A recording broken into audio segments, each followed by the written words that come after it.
So in this video I'm going to be talking a little bit about where our mind wanders to. So in the previous video I was talking about the sushi belt of thought, thinking a little bit about the mind and how it operates, and now I want to talk a little bit about where does our mind tend to wander to. I mean, the thing with our mind is that it's a very creative organ. It loves to think. If you think the heart beats, the lungs breathe, our stomach digests food, and the brain does a lot of creative thought and a lot of coordination and movement and things like that.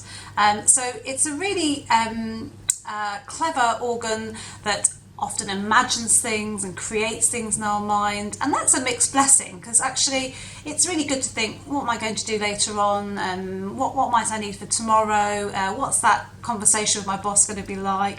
It rehearses and it plans things. It helps us be prepared, and that's a very useful thing. However, the other side of it is that if it becomes more anxious, it could actually be quite a torment. It could be like us rehearsing things that may or may never ever happen. But because our mind likes to go to extremes, it likes to protect us. It likes to say, well, look, think about the worst case scenario, and if you can kind of manage that, then it's going to be all good. It's trying to do a really good service for us. It's trying to protect us. But actually, in exploring all the possibilities that could go wrong and how we should prepare for them, it actually terrifies us. So we've got to know about anxiety. It's not a moderate animal. It always goes to extremes. And so often what we're thinking about, what we're fearing, is right at the very end of what is possible. It's just really going to the worst case scenarios. I want to talk a little bit about where the mind wanders to in its functioning. So you might have heard a lot of people talking about how difficult it is for them to remain present, that their mind is very overactive, it's overthinking, they find it hard to switch off, hard to sleep, all these sorts of things. What's behind that? Let's think a little bit about what contributes to that and what makes that difficult. Well, if you think a little bit about how the mind is a creative organ, it's always working. For example, even when we're asleep in bed at night, it's still dreaming, it's always on the go. So that's not really a problem in itself. It's more where the mind tends to drift to. So let's think a little bit about being present. If we remain present in our moment now, what we'll find is that we're probably sitting in a room somewhere. There's nothing threatening going on, there's nothing to worry about in our present state. But the problem is our mind doesn't often just sit in the present state. What it tends to do is what we call future projecting. So it tends to go into the future. It thinks about what's going to happen next week, what's going to happen next year, how that conversation is going to go tomorrow, what we need to do for next week. It's always sort of moving slightly to the future.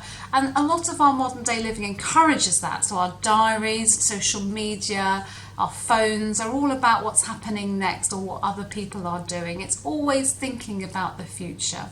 Now, the problem with the future is that it's unknown. We don't know what's going to happen in the future. So what happens? Our mind very helpfully comes in and starts to make it up for us. Well, this could go wrong, or that could happen, or this could happen. So it starts to look at things that are threatening to it, things it might be a bit worried about. So as we start to move into the future, that uncertainty leads us to generate these scenarios or these ideas, and that raises our anxiety. In one way, it might explain why societies generally are getting more anxious, because our modern day living encourages us to spend a lot of time in the future. In some cultures throughout the planet, some cultures don't have any word for the future. They live very much in the present, and guess what? They don't have very much anxiety. Now, I appreciate we can't all sit in the present, but it is good to know that. And if you are aware of your mind always drifting to tomorrow later on, or if your phones encourage you to do that, why don't you try and cut back on that a bit? Why don't you experiment? Why don't you cut back on your social media, on your IT use, on your diary use? Cut back a little bit for, say, maybe 2-3 weeks, and then see how you feel after that. See if it makes a difference. So that's our mind moving to the future. When our mind moves to the past, it's associated with other feelings. So the past is gone, there's nothing we can do about it now. It might generate things like regret, remorse, distress. So when our mind moves in various of these directions, it can generate these emotions: the future, anxiety, and the past, more depressive type symptoms. So the more we can stay present in our present day state, the better. But what does that look like? What does it mean to stay present? Well, here's where mindfulness might come in again and again. If I've got time, I will do a video on it. But if not, go get some mindfulness skills training or download some apps that might help you with that. It's really about training the mind to move into the present state. So when we are thinking, often as our mind starts to whirl, it goes up to the future or it goes to the past, and we have these emotions associated with it. If we can bring it down to the present, back into our bodies and out of active thought, then we are more likely to reduce our anxious responses. So that's a good thing to kind of know about. But it's also good to see how our modern day living doesn't always help us. So that's what I'll cover on that section today, but I might come on to the mindfulness in a bit. Okay.